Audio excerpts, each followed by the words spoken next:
एक बच्चे को आप एक खुले पार्क में छोड़ दो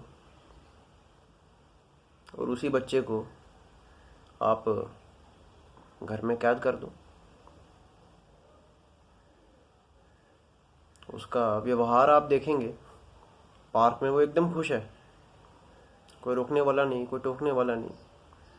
हाँ, माँ बाप हैं सामने, लेकिन फिर भी एक खुली आज़ादी है। घर की चार दीवारी में वो मस्ती नहीं कर पाएगा। वो वो सारी चीज़ें, वो फ्रीडम, खुला मैदान, वो खुला आसमान, वो नसीब नहीं होगा। वहाँ पे नसीब होगा माँ बाप के दिए जाने वाले संस्कार, वो चार दीवारी के अंदर रहना। न जाने क्या क्या बातें हैं जो बड़े लोग करेंगे, या टीवी शोज, टीवी सीरियल्स आते रहेंगे और इधर उधर की बातें, वो सब उसे दिखेगा। वहाँ पे वो दुखी सा हो जाएगा और बाहर जाते ही उसकी खुशी का कोई ठिकाना नहीं है। अब वो बच्चा बड़ा हो रहा है तो उसके जीवन में अब नई नई चीज़ें ऐड हो रही हैं। जैसे स्कूल जाना है, उसके बाद ट्यूशन जाना है, फिर उसके बाद जब और बड़ा हुआ तो कॉलेज, यूनिवर्सिटी, फिर काम, ये सब चीज़ें चलते जाएंगी। और वो यही सेम संस्कार जो उसे दिए गए हैं, ये न्यूरोप्लास्टिसिटी उसकी बन जाएगी और यही सब चीज़ें वो आगे संस्कार देगा अपने बच्चों को, और ऐसे चीज़ चलती जाएगी।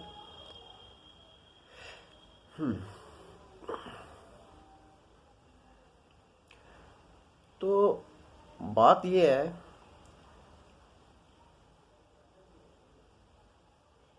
कि जो उस एक बच्चे को पार्क में ले जाया गया और उसे वो जो खुशी का अनुभव हुआ, और दूसरी तरफ उसे घर पे ले गए और उसे दुख का अनुभव हुआ,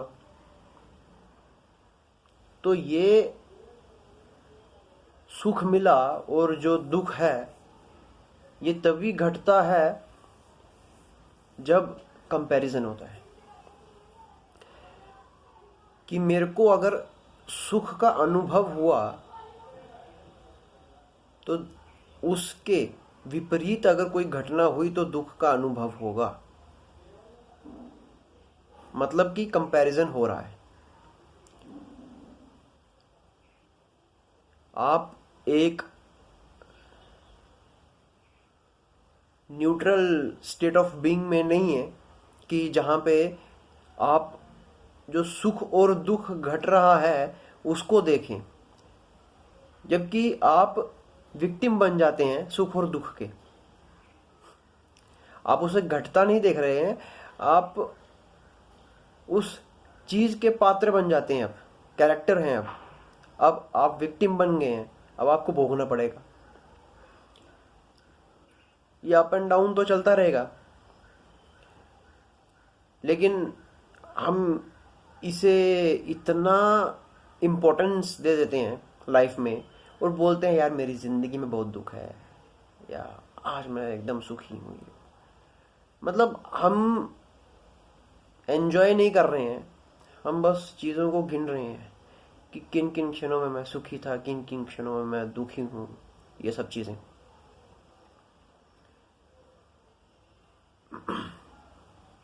लेकिन फिर भी अगर वो जो स्टेट ऑफ बीइंग है, वो उस स्टेट ऑफ बीइंग में रहने के लिए भी एक बहुत तपस्या है। तपस्या का मतलब हवन कुंड या आग जलाकर वैसा कुछ, वो उस टाइप का नहीं है कि आप ध्यान मुद्रा में बैठ जाएं, वो उस टाइप का नहीं है। मतलब लोग बहुत सारी चीज़ों को दूसरे तरीके से ले लेते हैं। तो वो वही सुनते हैं जो वो सुनना चाहते हैं।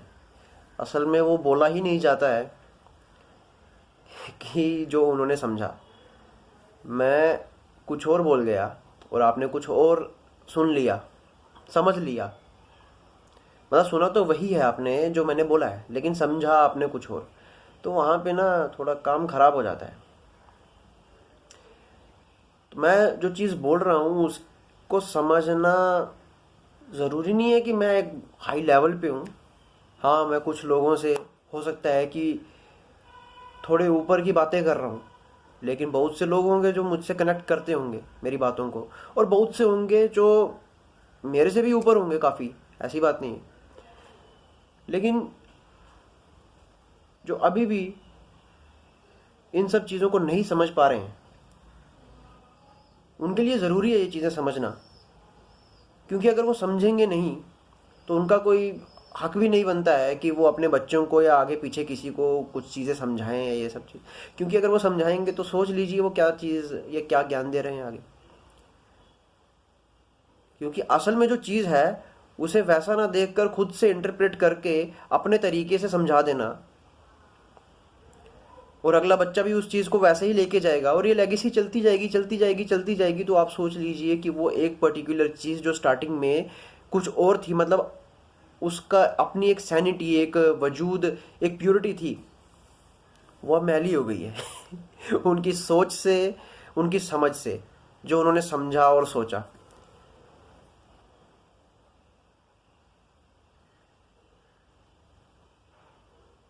तो चलिए, अगर आप चाहते हैं कि आप सुखी रहें तो उसके लिए इस चीज़ को समझना ज़रूरी है कि ये जो सुख और दुख है ये कभी भी किसी दूसरे व्यक्ति की वजह से नहीं आता है। आपके दुख में ये सुख और दुख तो भोगना ही पड़ेगा आपको। अब ये आपके ऊपर है कि आप सुख और दुख को अपने ज़िंदगी में कितना तवज्जो दे रहे हैं। मान लीजिए आपके जीवन में आज कुछ घटित हुआ जो बहुत दुखी है, दुखदायक है। अब आप पूरा दिन वही सोचते रहेंगे तो वो आग में घी छिड़कने जैसा काम हुआ। ठीक है। अब उस दुख के पल को आप कैसे न्यूट्रलाइज कर सकते हैं, ये कैसे उसे थोड़ा सा बेहतर कर सकते हैं, आपको उस पर काम करना चाहिए। हो सकता है उस प्रोसेस में ही आपको इतना मज़ा आए उसे सही करने में, आपका ध्यान ही उधर ना जाए। मेन चीज़ ही तो यही है कि वहाँ पे ध्यान नहीं जाना चाहिए। जैसे हिचकी किसी को आ जाए तो हम तो ध्यान भटकाते हैं ना। अगर तो ध्यान उधर ही रहा तो हिचकी तो आती रहेगी। तो वही हिचकी दुख की तरह है, या आप सुख भी मान लो उसे, वो तो आती रहेगी अगर ध्यान वहीं पे रहा। तो हम तो पूरा ध्यान ही उसी पे केंद्रित कर रहे हैं, पूरी एनर्जी उसी को डिवोट कर रहे हैं। तो हम ये कैसे कह सकते हैं कि यार ये मैं दुखी हो गया, यार यार उस बंदे ने ऐसा किया, यार मैं दुखी हो गया। अब आपने पूरा दोष ही उस बंदे पर दे दिया। तो अब आपके दिमाग में उस बंदे की भी इमेज एकदम खराब खराब होते होते कुछ और चली गई। यानी कि असल में आप कहीं और ही पहुंच गए। बात कुछ इतनी सी होगी और आपने बड़ा बड़ा बड़ा बड़ा बड़ा कर के सोच सोच के उसे इतना गुब्बारा बना दिया है दिमाग में, वो फूटेगा किसी दिन। तो सोच लीजिए कितना दुख होगा खुद ही दुखी हो रहे हैं अंदर बड़े बड़े लोग होते हैं जिनके पास ठीक ठाक पैसा होता है, ऐसे होते हैं भाई बहुत से लोग दुखी हैं। क्यों दुखी हैं? क्योंकि संतुष्ट नहीं है। पैसा आ रहा है, मैं ये नहीं बोल रहा, पैसा आ रहा है, ठीक ठाक आ रहा है, खर्चे कर रहे हैं, अपने ज़रूरतें पूरी कर रहे हैं, अपनी चाहत पूरी कर रहे हैं, लेकिन संतुष्ट नहीं है। वो कईयों को समय नहीं मिल पाता है क्योंकि पैसा बहुत कमाना है।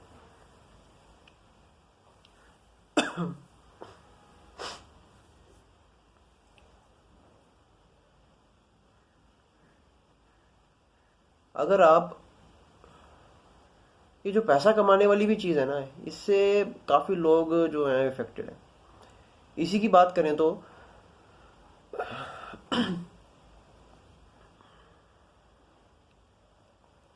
अगर आप पैसा कमाने वाली चीज़ को ऐसे देखें कि मुझे यार एक रिस्पॉन्सिबिलिटी आ गई है, या हम्म, आगे ये सब चीज़ें ज़रूरी हैं, मैं एफडी करूं, मैं अपना पीपीएफ अकाउंट खोलूं, म्यूचुअल फंड में पैसा डालूं, शेयर मार्केट में पैसा लगाऊं, मेरा पैसा बढ़ जाए, ये वो ऐसा, ये सब काम जितने भी मैंने बोले ना, मैं ये नहीं बोल रहा कि यार ये क्या बेकार से काम नहीं।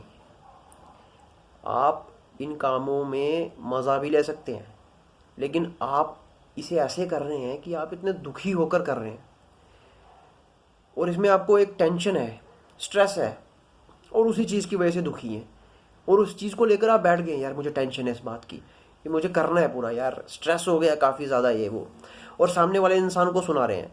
भाई कोई सिंपैथी देने के लिए तैयार नहीं है, सीधी सी बात है। आज के टाइम में अपने रिश्तेदार वगैरह ये सब हो गए, चलो अलग बात है, लेकिन तुम्हारी सामने वाला कोई बात सुन रहा है ना, तो वो तुम्हें सिंपैथी देने के लिए नहीं बैठा हुआ है यहाँ पे, समझे? और देनी भी नहीं चाहिए, क्योंकि वो भी इंसान है, तुम भी इंसान हो, तुम्हारे पास भी दिमाग है, उसके पास भी दिमाग है। जब तुम ये ही कबूल कर रहे हो कि दूसरे की वजह से हुआ है, तो वो क्या करेगा? जिस दिन तुमने समझ लिया कि तुम्हारे खुद की वजह से हुआ है, तो तुम दूसरों को जाकर बोलोगे नहीं यार मेरे साथ ऐसा हुआ, या मेरे साथ ये हुआ वो हुआ। अगर तुमने समझ लिया कि तुम्हारी वजह से हुआ है, तो तुम ही तो सॉल्यूशन निकालोगे ना। तुम सॉल्यूशन नहीं निकालना चाहते भाई, तुम सिर्फ दुखड़ा सुनाना चाहते हो। आदत हो गई है इस चीज़ की। पहले तुमने माँ बाप को देखा है दुखड़ा सुनाते हुए, अब तुम सुना रहे हो, अब तुम्हारे बच्चे सुनाएंगे, ऐसे ऐसे करके चीज़ चलती जाएगी। कोई दुखड़ा सुनने के लिए नहीं बैठा भाई तुम्हारा यहाँ पे। अगर तुम दुखड़ा सुना रहे हो ना, तो सामने वाला भी दुखी है। तुम एक सुनाओगे तो वो इंतजार करेगा कि इसकी खत्म होगी मैं सुनाऊंगा। वो तुम्हारा दुखड़ा समझने में नहीं बैठा है भाई, वो अपना बताने के लिए बैठा हुआ है कि भाई मैं भी अपना दुखड़ा बताऊं तुम्हें। हर एक चीज को ना एंजॉय करो। अगर तुमने पैसा कमाना है, ठीक है भाई, रिस्क लो। अगर तुम्हें है यार मेरे को बिजनेसमैन बनना है, बिजनेसमैन बिना रिस्क के नहीं बनते, ऑब्वियसली उनको रिस्क लेना पड़ता है, और वो जो रिस्क लेते हैं उसमें भी मजा करते हैं। वो इस उम्मीद में नहीं होते कि मुझे इतना मिलेगा, वो बस लगा देते हैं और अपना गेम देखते हैं कि भाई चलो ठीक है देखते हैं क्या होता है। नहीं हुआ, सीखने को मिलेगा अगली बार जो गलती की उससे, और सीखेंगे, करेंगे कुछ और। भाई 100 बार ट्राई करके अगर 101 बार में उसको सफलता मिलती है तो लोग वाह वाही करते हैं ना। 100 बार जूते मारे लेकिन एक बार ताली बजाई, जो एक बार ताली बजाई वो मायने रखता है, लेकिन 100 बार वो बंदा भूल जाते हैं सारे, क्योंकि उस एक बार में, उस क्षण में, उस प्रेजेंट मोमेंट में उसके पास ठीक ठाक पैसा है उन बंदों से ज्यादा जिन्होंने उसे जूते मारे थे, लानत दी थी, हर एक चीज।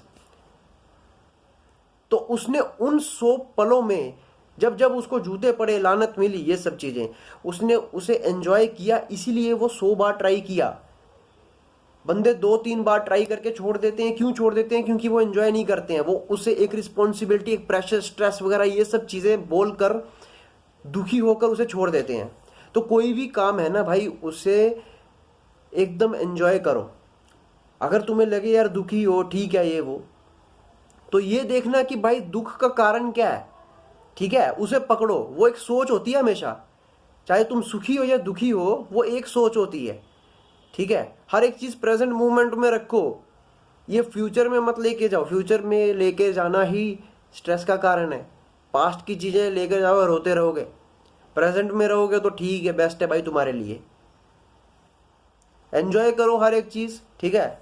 और ये सुख दुख ये सब चीजें ना चलती रहेंगी, इस पे ध्यान नहीं देना इतना। जो भी चीज आ रही है बस एंजॉय करते रहो, मजे मारो। ओके, ठीक है, टेक केयर।